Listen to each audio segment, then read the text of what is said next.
All right, welcome back for another episode of Chasing Ghosts. This is the video series where I talk about those hard to find, those impossible to find comics, those things you got to get lucky and do some legwork and some research.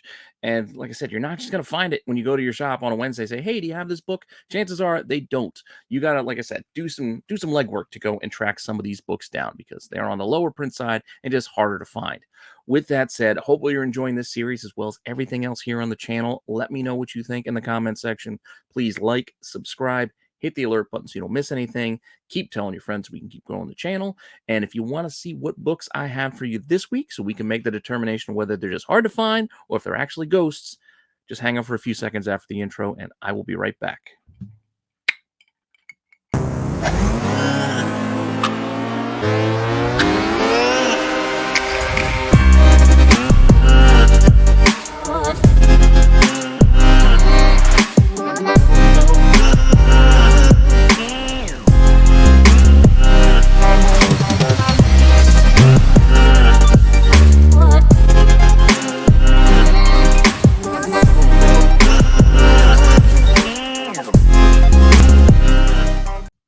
Okay, so for this week, I decided to kind of split the books up between some higher ratio stuff and some lower ratio stuff, but all pretty tough one way or the other. We're going to start off with some 1 in 50s. All right, going to whet your appetite with a couple of 1 in 50s, starting with The Magnificent Ms. Marvel #1. So this was what, the third series, I guess, for Kamala Khan, I think. Maybe the fourth. I don't know. They restarted her other series a couple times, but this is where they gave her the Magnificent title in her in this series. So this was the 1 in 50. There's also like a Babs Tar 1 in 25, but we're not looking at that. We're just looking at this Elsa Chartier. I don't know if I'm saying that anywhere close to how it's supposed to be pronounced, but this is a 1 in 50, and it only goes back to March of 2019. So it's like 4 years ago this came out. So not that long ago at all.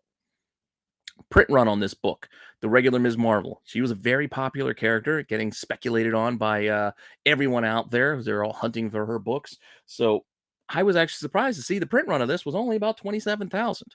So that would make our 1 in 50 be only possibly 550 copies. Again, these are estimates based on the information out there. This is the Comicron print run number. Do that ratio math. That's where these estimates come from. Not set in stone. Do not take this as gospel. We don't know exactly how many are out there. This is a best guess. So, based off of that, let's look what we do have in the CGC census. So, in the census for this one, we do have 32 copies with 25 9/8s, 5 9/6s, and then a pair of 9/4s. And that's all we got for this. This book does have a few sales out there. I did find a couple of sales. We actually found 3, and it actually wasn't all that expensive. Look, 21 bucks. One sold at auction with 15 bids, and then I buy it now for $43. So both under ratio for raw, and then the 9.8, $150. Yeah, it's not too bad. So 150 for that 9.8. So those are the sales I could find. And then I want to say, okay, but how many are available? Well, I think there were like 10, but I'm not showing you all 10. I'm just going to give you these 4 I think I got up here, but there's a little bit more. Like I said, I want to say the number was like 10 from what I remember. And again, raw copies, 30 to 50 bucks. So ratio and under for those raw copies. And then there's another 9.8 out there asking 150 bucks. Yeah. So take that for what it's worth. All right. So we know we're getting the Marvels in November. So let's pivot from Ms. Marvel to Captain Marvel. And with this, we have the Mighty Captain Marvel. Pretty cool Alex Ross cover here. So I like this. This is a 1 in 50 by Alex Ross, January 2017. So this one goes back a couple of years more. This is 5 years old, but still not too bad as far as the print run numbers go.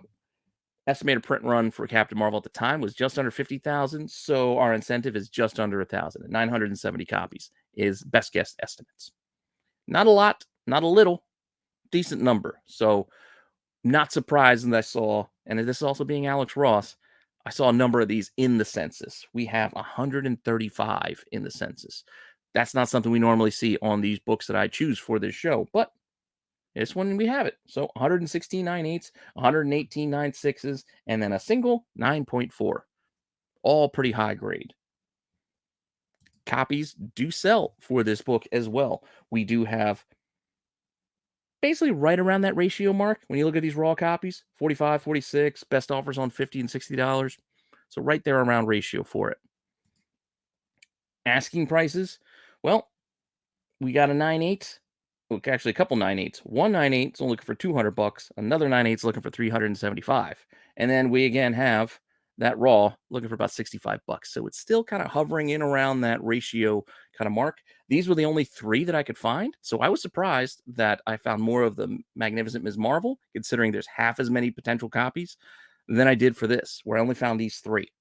But that's what's on the market right now. So if you're interested, that's what you got to work with. But who knows what you might find out there at your shops, because with 1,000 copies, there's a chances that these are floating around out there at stores and in other people's collections, and they might be found for a little bit cheaper too. So go ahead, go out there looking. Up next, we're going to go back to Infinity War spec. Remember how great Infinity War was? It was. I was a big fan, especially of this group, the Black Order. They had that comic, Black Order here, number one. They're spotlighting all those characters, not all of them, but a bunch of the characters we saw on screen with Thanos. You had Corvus Glaive. You had, well, I forget what they called Super Giant. I think it was Super Giant or something. Anyway, Ebony Maw. This was a 1 in 50 by In-Hyuk Lee, and this was in November of 2018. So I remember when this came out. This came out right after the Spider-Gwen 1 in 100 that everybody, Ghost Spider. I think it was Ghost Spider in 1. I think this came out right after as like In-Hyuk Lee's follow-up to that book. So this had a lot of heat coming out of the gate, but let's see where it is today, because with this 1 in 50 at the time, print run was about 32,000 on the regular title, so our incentive potentially around 650. In the census, we have a solid 76. But what I found interesting was there are 27 9.8s and then 27 9.6s and 18 9.4s. So tough to get 9.8 in this when you look at how many got subbed, because there's a lot of 9.6s and 9.4s in comparison. So tough 9.8 it looks like on this one. So keep that in mind if you go out there and you buy a raw, that it may not be easy to score that 9.8. Copies sold.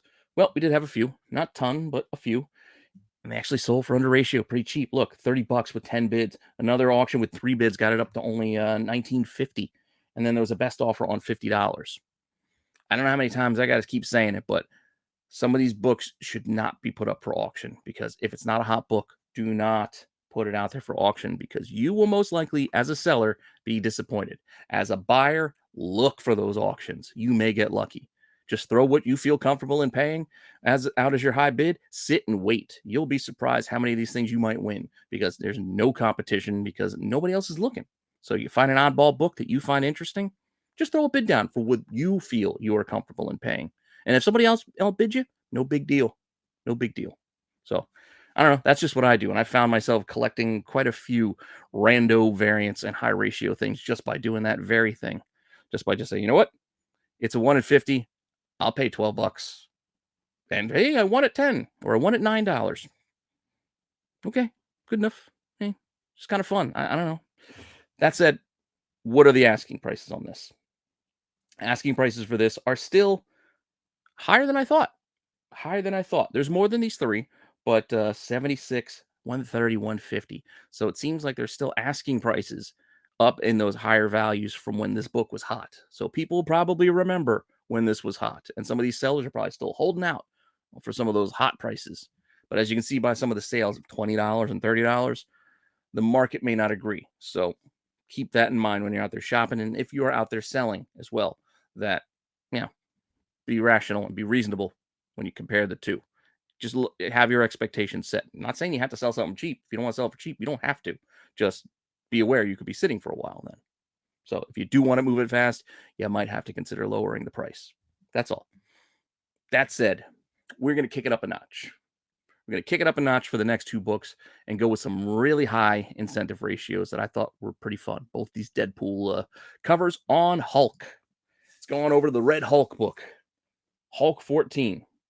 I really dig this cover. I kind of wish I had one. I do not have this, but I do like this. I just like the perspective. Is Ed McGuinness, who was also the artist on the regular title. Well, not at this time, but earlier. But at the time as Ian Churchill, but this Ed McGuinness cover, so you got the Hulk in the rearview mirror item, closer than they appear, objects closer than they appear. I like it. I don't know. It's kind of fun. It's an interesting take, different look. I like it. This, like I said, is a 1 in 200 by Ed McGuinness, August of 2009. Print run of this book was pretty high at the time, 77,000 plus. But considering it's a 1 in 200 incentive, our incentive could be as few as 386. Not saying that's true or, like I said, the real number or anything. It's just when you do that math, that's what it works out to. We all know the stories of pallet sales and all these high ratio incentives making their ways out into 5 and below packs, etc. Who knows how many they actually printed? I don't. But you got to question some of these low numbers when you start seeing numbers like in the sense that you got 140. I'm not saying that that's a crazy number, but when you think there's only 340, and if almost half of them are all graded, you start to wonder how many are actually out there. But even with this, high grade looks tough. Maybe because some of these people found them in those 5 and below pack. I don't know. But 21.98s, then you got 35.96s, 28.94s, 21.92s, and then 13, 10, 10. So we're still going down to 8 O's, and you're still getting 10 copies. I don't know. Just found that interesting. That all said, we had 2 sales the last 3 months on this. $200 for a raw copy back in February, and also in February, a best offer on a 9.2. So one of those 9.2 sold for under $300. More surprising to me was the amount of copies available. Granted, there wasn't a ton, but there's more than these 3 that I'm showing you here. There's a couple more. Prices are pretty high. I think there's close to 10, but it's still $300 to $400 raw are the asking prices. And then look, there's a 9.8 at auction starting at $1,000, basically.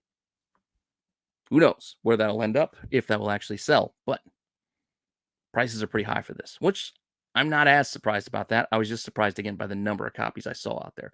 So again, remember, print runs and all that, it's all estimated information based off of the best we have available, not to be taken as a certain or set amount. We don't know that. So just want to make that clear. Next up, we have 2 issues later. Issue 16 gets another 1 in 200 by Ed McGuinness, and it's also pretty fun. Granted, it's a little creepy, Red Hulk taking Deadpool's outfit, now the mask, like, I don't know, but it's also kind of funny. But this is a 1 in 200 by Ed McGuinness, October 2009. So again, really high ratio incentive. Print run dips from those 2 issues before. It's only about 56,000. So our incentive here is potentially 283 copies. Again, that's what we know. And not what we know, that's what we're guessing at. In the census, there were 198 copies. So there's 200 plus copies, potential. 198 graded? I don't know. It's pretty close. Once again, high grade looks tough. 61.98s, 73.96s, 49.4s, 11.92s, yada, yada, yada. Looks tough to get in high grade, regardless. Copies have sold, though, too. So this is a book that has moved. We have copies selling for a 9.4, $840. What does that look like? I don't know if that's a 9.6 or not, but there's an I think it's a 9.6 unpressed. Best offer on $650. A raw sold for $800. Another 9.6 sold for best offer on $600. Granted, some of those others could have also sold for offers. I didn't do the dig-in research. Point being, this 1 in 200 is hundreds of dollars. It's expensive. That's just the bottom line. I just want to get that point across. This is an expensive book for what it is. And when I went to look for copies available, I figured, oh, look at all these sold. There's probably going to be a whole pile of them for sale too. But to my surprise, I only found 2. But I did find 2. A raw that wanted $2,300, and then a 9.4 with a starting bid of $935. So once again, not cheap at all. Not cheap, but they only got those 2 out there. And that's for a 1 in 200. All right, so to kind of pivot off of that super high ratio, we're going to go to a weird angle here. I'm probably going to lose some of you with this because this is not going to be a title that is for everybody. But I do believe they are adapting this story into some new movie or show or something. So new adaptation on the way. Maybe new interest will be renewed. And then you guys will be like, not calling me crazy for talking about The Last Unicorn as I'm about to do. and say, oh, I should have been looking out for these earlier because now everybody wants it because there's a new movie or show or whatever that's finally getting made. That said, The Last Unicorn, IDW, even the regular books sell okay, but these all had retailer incentive 1 in 10s. So that's what we're going to look at here. This is the retailer incentive. See the RI right there underneath the issue number, IDW. I love when they put that in there so you know what you're looking at. Frank Stockton did this first cover, April 2010. This is a 1 in 10. Again, it's The Last Unicorn. I don't know much about the actual guts of it. I didn't actually read this story. As I said, all I know is it's IDW, 1 in 10s. This is an IP that is being made into something, apparently. It's being adapted again. Well, I mean, not again, but being adapted into something that's going to end up on a screen somewhere. So we'll see what happens. That all said, print run for this book was only about 5,300 copies. So even at a 1 in 10, we're looking at maybe 536. In the census, only 23 with only, oh wait, no, I'm sorry, not only. 4 of them are 9.9s. 4 9.9s. I was going to say only 4 9.8s. No, 4 9.9s and 18 9.8s and a single 9.6. So apparently, high grade is where it's at for this book. So there are some high grades out there. 4 9.9s. Don't see that very often, especially out of 23. Like, that's a pretty high percentage for 9.9s. Sale prices. Probably curious. Why are we talking about these 1 in 10s? Well, it's not that it's crazy high expensive, but for a 1 in 10, 36 bucks with 2 bids, 51 or actually $52 with 11 bids. That's nothing to scoff at for a 1 in 10. And then you got, it looks like 9.2 CBCS sold for $175. Not too bad. Asking prices? Well, I should asking price because I only found one and it was 30 bucks, but it's signed. So if you're into signatures, it's signed, but not certified. It's not graded. I don't see a COA. So that's up to you if you like to collect those sort of things. Me, I'm not a sig guy, so I wouldn't. I look at it as like, oh, somebody damaged the cover because I wrote all over it. I know. Even if it's the creator, I still think I don't want it. I just don't want it. That's all. But that's just me. I know you guys like, some of you guys out there like SIGs. That's fine. That said, that's the only one that's there, though. So if you wanted this book, that's your only shot. Let's look at issue 2. As I said, this is a 6-issue miniseries. They all have 1 in 10s. We'll try to get through these kind of quickly because there's not a lot to talk about because there's not a lot of them out there. Sorry, I'm kind of spoiling things, but here's issue 2. This is the RI. You know, pretty creepy witch there. You got a unicorn. Frank Stockton once again on this cover. June 2010, 1 in 10. Print runs down to about 4,500 copies, so about 450 for this incentive. In the census, we only got 6, and they were all 9.8s. No copies sold in the last 3 months on this one. And when I went looking, I found one. Once again, I found one copy, and it is one of those 9.8s, and it is a signature series, and it's looking for $300. So it's not cheap, but that's the only one that's out there. Also interesting. Now, this is where I also thought was kind of weird what IDW decided to do, because usually, you know, they have some sort of theme or they have some sort of a rhythm that goes with their incentives. So here we just had 2 1 in 10 incentives, different cover art from the originals. Fine. Then all of a sudden, they decided, you know what? For issue 3, we're going to pivot. We're just going to take the B cover. We're just going to make a virgin version. So this is our incentive for number 3. It's a virgin version, I think, of the subscription B cover. Okay, so now we got a virgin cover here.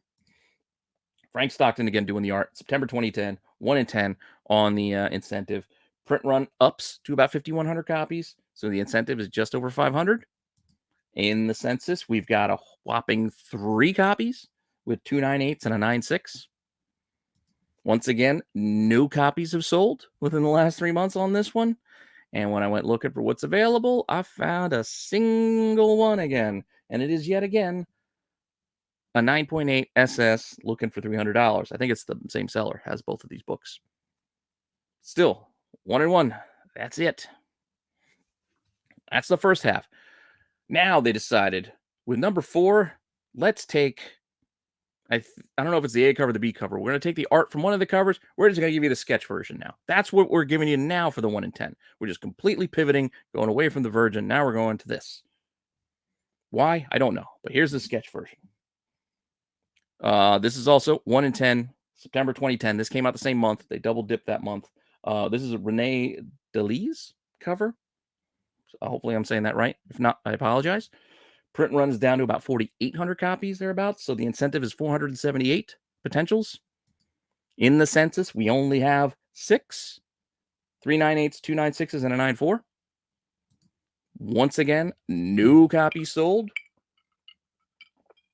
And probably not surprisingly, this one actually has no copies available. So no SS98s for this one. Just nothing. So I couldn't find one.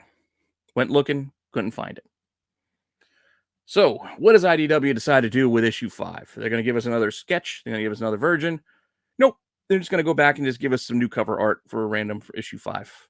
Okay. So here's the new cover art, issue 5. Looks like we got Ichabod Crane or something going on here. And you got Dirk from Dragon Quest down below. I don't know. Interesting vibe, though. Kind of like it in a weird way. But this is Frank Stockton, October 2010, 1 in 10. Print run is down about 4,700. It's very close to the last issue, but only 472 potentials for the incentive. CGC Census has a single copy, and it's a 9.6. So there's one out there, and it's a 9.6. We did have a sale. I found one sale, best offer on $50 for this thing back at the end of April. But that was it. Also, as far as what's available, that also was it, because there's none out there right now. So no issue 4s, no issue 5s. Sorry, go looking for your last unicorns. But who knows what might be at a shop? Again, these are only 1 in 10s. There's a chance a store near you might have ordered 10 copies of Last Unicorn. You can go dig some of these things out of there. Who knows? Final issue, issue 6. They decided, let's pivot back and give you another version. So here you go. The final issue, Frank Stockton, virgin cover, Last Unicorn, number 6, November 2010, 1 in 10. Print run down to about 4,600 copies. So the incentive here is only about 467 possible copies. Census, well, we got 2, and they're both 9.6s. So just like in issue 5, no 9.8s. We got 2 9.6s, and that's it. As far as sales go, we got none. No copies sold the last 3 months. And I did manage to dig up one available copy. And it's somehow a 9.8 that's not yet in the census. Also found that interesting. Because look, that's a 9.8. And it wants $175. But that ain't in the census. Mislabeled? I don't know. Bookmarked in the wrong place? Possibly. But just a reminder, even the information that's out there, it's the best we have, but it shouldn't be counted on as set in stone. So, with that all said, what we can say is for this week, half of these, the first half of our show with those 1 in 50s and 1 in 200s, they all had at least 2 copies, if not more. So those 5 we're going to call hard to find, even those Hulk 1 in 200s. Multiple copies out there, so we'll call those hard to find. But all 6 of our Last Unicorn books only had 1 or none. So by that rationale and how we've been doing this show, that means we could call these, at least right now, at this snapshot, this moment in time, all 6 of these 1 in 10s are ghosts. Let me know what you think in the comments section. Let me know if you have any of these books. Let me know if you find any of these books. I love it when I see you guys score some of these things after we talk about them on a show. I take pride in that. I'm glad I could share some information and help you guys build out your collections too. So please, if you find something, tag me. I'd love to see it. And with that said, thanks for stopping by. Thank you for all the support. Plenty more coming your way. Again, I got shows hitting every day. We got live shows on Wednesday, Friday, Saturday, and Sunday. Recorded stuff on the days in between. And still having fun doing this. So hopefully you're still enjoying the content. Again, I appreciate the support. Check out all the other shows, and I will see you soon with some more.